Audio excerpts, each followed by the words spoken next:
ये Jack Dorsey हैं, Twitter के संस्थापक, the founder of Twitter and also it's farmer CEO. He was the CEO of Twitter when the farmer agitation was happening. और उन्होंने दो टूक कहा कि सरकार ने उनसे कहा अगर किसानों को दिखाया तो ट्विटर के दफ्तरों पर और उनके कर्मचारियों के घर पे छापा पड़ेगा और भारत में ट्विटर बंद कर दिया जाएगा.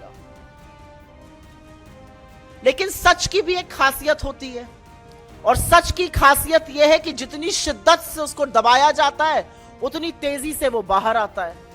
और एक बार फिर मोदी सरकार के काले कारनामे, उनसे जुड़ा हुआ सच बाहर आ चुका है.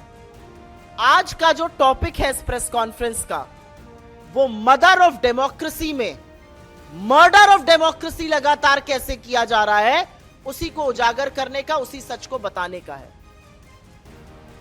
सोचिए कि जब 3 काले कृषि कानून आए थे, किसान विरोधी कानून, और उन किसानों का दमन किया जा रहा था, जब 1 साल से ऊपर किसान दिल्ली की सरहद पर जाड़ा, गर्मी, बरसात, ओले झेलते हुए इस सरकार के खिलाफ आंदोलन कर रहे थे, तो बजाय समाधान ढूंढने के उनको मवाली, उनको खालिस्तानी, उनको पाकिस्तानी, उनको आतंकी तो कहा ही जा रहा था.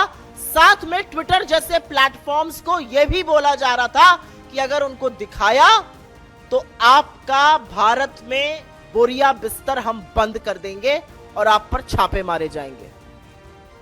और याद रखिएगा, अपने घमंड और अहंकार में चूर्ण इस देश का डरपोक तानाशाह प्रधानमंत्री तब तक चुप रहा जब तक 700 से ज्यादा किसानों की शहादत नहीं हो गई. और चुनावी नफा नुकसान देखते हुए 3 काले कृषि कानून वापस लिए. लेकिन यह सच है कि जब इस देश का अन्नदाता अपने हक की लड़ाई लड़ रहा था, तो इस देश के प्रधानमंत्री उनका दमन कर रहे थे, उनकी आवाज को दबाने की कोशिश कर रहे थे. और डरते इस कदर हैं कि विपक्ष की सबसे मजबूत आवाज, जो 4000 किलोमीटर पैदल चलकर इनकी कलई खोलने लगती है, संसद में इनका पर्दाफाश करती है, उसको षड्यंत्र रच के संसद से निकालने का काम किया जाता है. और हाँ, मैं राहुल गांधी की बात कर रहा हूं. लेकिन ये जो तथ्य सामने आ रहे हैं, ये वाकई में भयावह हैं, ये डरावने हैं, और ये दिखाते हैं कि किस तरह से लोकतंत्र में हर उस आवाज का दमन किया जाएगा जो थोड़ी सी, जरा सी भी हिम्मत दिखाएगा. और क्यों डरते हैं मोदी जी? क्यों डरता है इस देश का प्रधानमंत्री? इस देश का प्रधानमंत्री इसलिए डरता है क्योंकि करोड़ों रुपए खर्चा कर कर एक रंगी पुती छवि बनाई गई है, और जब ऐसे सच सामने आते हैं तो वो छवि ध्वस्त हो जाती है और बेनकाब हो जाता है कायर तानाशाह. कल एक बड़ी खबर आई कि कोविन का जो डेटा था, आप सबको याद होगा, कोविड काल के दौरान अगर वैक्सीन चाहिए थी तो एक ही तरीका था, कोविन पर जाइए, अपना फोन नंबर, अपना आधार या पासपोर्ट या सेंसिटिव डेटा भरिए, उसके बाद आपको अपॉइंटमेंट मिलता था, आपको जाकर कोविड की वैक्सीन लग रही थी. और एक बात यह भी सच है कि एक ही फोन पर हो सकता है अपने घर वालों को, अपने मित्रों को, संबंधियों का भी रजिस्ट्रेशन किया गया था.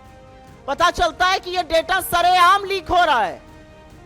टेलीग्राम का एक बॉट लगातार यह डेटा लीक कर रहा है, और डेटा लीक बड़े बड़े नेताओं का हुआ, भाजपा के भी नेताओं का हुआ, श्री चिदंबरम का हुआ, विपक्ष के और लोगों का हुआ, डीएमके के नेताओं का हुआ. लगातार पता चल रहा है कि यह डेटा कैसा लीक हो रहा था. सारा डेटा अवेलेबल है, क्या डेट ऑफ बर्थ है, क्या पासपोर्ट नंबर है, क्या आधार आईडी है, सारा डेटा लीक हो रहा है. और सरकार का डिफेंस आप सुन लीजिए क्या है. सरकार के जो आजकल सबसे बड़े विश्वगुरु बने हुए एक और मंत्री हैं, जो राज्य मंत्री हैं इंफॉर्मेशन टेक्नोलॉजी के, उनका डिफेंस क्या है? नहीं, ये कोविन डेटा लीक नहीं है, ये कोई पहले का डेटा कोविन का लीक हुआ था, उसका ब्रीच हुआ था, वहां से आ रहा है.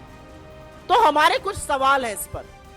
जो पहले का डेटा लीक, जिसको alleged breach and stolen data कहा जा रहा है, क्या उसके बारे में सरकार ने कोई कार्रवाई की थी? ये पब्लिक क्यों नहीं किया गया कि वो कौन सा डेटा था? एफआईआर क्यों नहीं लॉन्च करी गई? ये कहां से डेटा लीक होता है? कैसे एक थर्ड पार्टी टेलीग्राम पर सिर्फ नंबर डालने से सारा डेटा मिला जा रहा है? क्या है यहां का डिजिटल पब्लिक इंफ्रास्ट्रक्चर? लगातार सरकार आपका डेटा बटोरने की कोशिश करती है, क्या वो कोविन ऐप हो, क्या वो उमंग हो, क्या वो डिजी यात्री हो, लगातार लोगों का डेटा लिया जाता है। आप डेटा लेते क्यों है जब आपसे डेटा संभलता नहीं है? ये पहली बार तो उल्लंघन है नहीं। और एक बात यह भी सच है कि 2017 में इस देश के उच्चतम न्यायालय ने, इस देश के सबसे बड़े न्यायालय ने डेटा को राइट टू प्राइवेसी बताया था। उस राइट टू प्राइवेसी का क्या हो रहा है? सरकार ने कमेटी बना दी, सरकार ने कंसल्टेशन किया, अब फिर से पूरा कालचक्र शुरू हो रहा है डेटा के कानून का। तो सवाल यह कि ये डेटा गया कैसे कोविन ऐप से, किसके पास गया, और सरकार की क्या जिम्मेदारी? क्या सरकार ये कहकर बच जाएगी कि पुराना डेटा था, तो वो पुराना डेटा कैसे लीक हुआ? सो कहीं ना कहीं ये प्रेरित होता है, कहीं ना कहीं ये पूरी तरह से साफ है, अपना काम संभल नहीं रहा है, और जहां पर आपकी कलई उधेड़ी जाएगी वहां पर दमन किया जाएगा। अपना डेटा संभल नहीं रहा है, लेकिन किसानों की असलियत ना बाहर आ जाए, किसान कानून जो बने थे उसकी असलियत ना बाहर आ जाए, तो ट्विटर जैसे प्लेटफॉर्म्स को, किसानों के आंदोलन को दिखाने वाले अकाउंट्स को बंद करने के लिए दबाव बनाया गया।